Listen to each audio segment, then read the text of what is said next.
आजपासून शिवसेनेच्या महाअधिवेशनाला कोल्हापूरमध्ये शुभारंभ झालेला आहे। या अधिवेशनाचा शुभारंभ आदरणीय राज्याचे मुख्यमंत्री आणि शिवसेनेचे मुख्य नेते आदरणीय एकनाथ शिंदे साहेबांच्या शुभहस्ते झाला। पहिल्या सत्रामध्ये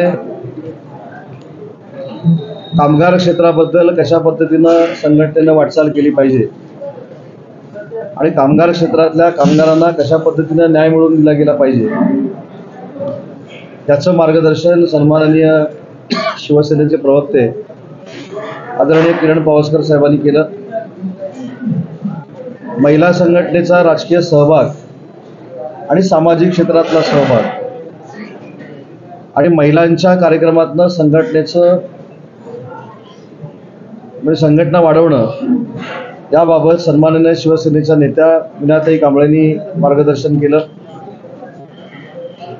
भविष्यातील युवा सेनेची वाटचाल यावर युवा सेनेचे प्रमुख समन्वयक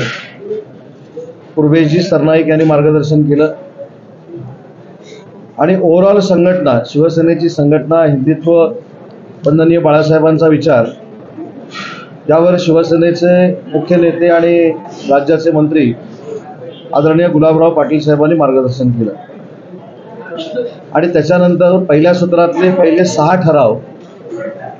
आज एकमतानं पारित करण्यात आले। त्याच्यातला पहिला जो ठराव आहे तो माननीय पंतप्रधान नरेंद्र मोदी साहेबांच्या नेतृत्वाखाली श्रीराम मंदिराची जी प्रतिष्ठापना झाली आणि हजारो वर्षांचं स्वप्न या भारतवासियांचं आदरणीय नरेंद्र मोदी साहेबांनी पूर्ण केलं। त्यामुळं महाराष्ट्राच्या वतीनं आणि विशेषतः शिवसेनेच्या वतीनं आदरणीय नरेंद्र मोदी साहेबांच्या अभिनंदनाचा पहिला ठराव या पहिल्या सत्राच्या सुरुवातीला मांडण्यात आला। दुसरा ठराव जो होता तो देखील आदरणीय पंतप्रधान नरेंद्र मोदी साहेब आणि त्यांचे केंद्रातील सगळे मंत्री ज्यांनी अतिशय चांगल्या पद्धतीनं नरेंद्र मोदी साहेबांच्या नेतृत्वाखाली देशासाठी देशाच्या प्रगतीसाठी गेली 10 वर्ष काम करण्याचा जो प्रामाणिक प्रयत्न केलेला आहे आणि प्रशासन आणि सरकार हे कशा पद्धतीनं सकारात्मक चालल्यानंतर आपल्या देशाचं नाव हे आंतरराष्ट्रीय दर्जावर जातं हे आदरणीय मोदी साहेबांनी दाखवून दिलेलं आहे आणि म्हणून त्यांचा दुसरा देखील अभिनंदनाचा ठराव हा आमच्या महाअधिवेशनामध्ये घालण्यात आला।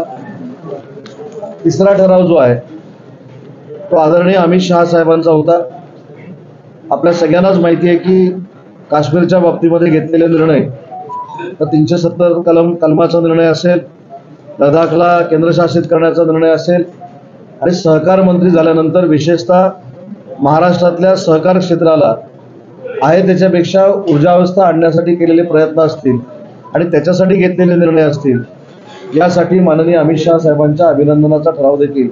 आमच्या महाअधिवेशनामध्ये या ठिकाणी घालण्यात आलेला आहे। चौथा महत्त्वाचा ठराव जो आम्ही पारित केला तो म्हणजे वर्षभरामध्ये 1.5 वर्षामध्ये माननीय मुख्यमंत्री आदरणीय एकनाथ शिंदे साहेब जे शिवसेनेचे मुख्य नेते आहेत हे मुख्यमंत्री झाल्यानंतर त्यांनी महाराष्ट्राला जे जे काही दिलेलं आहे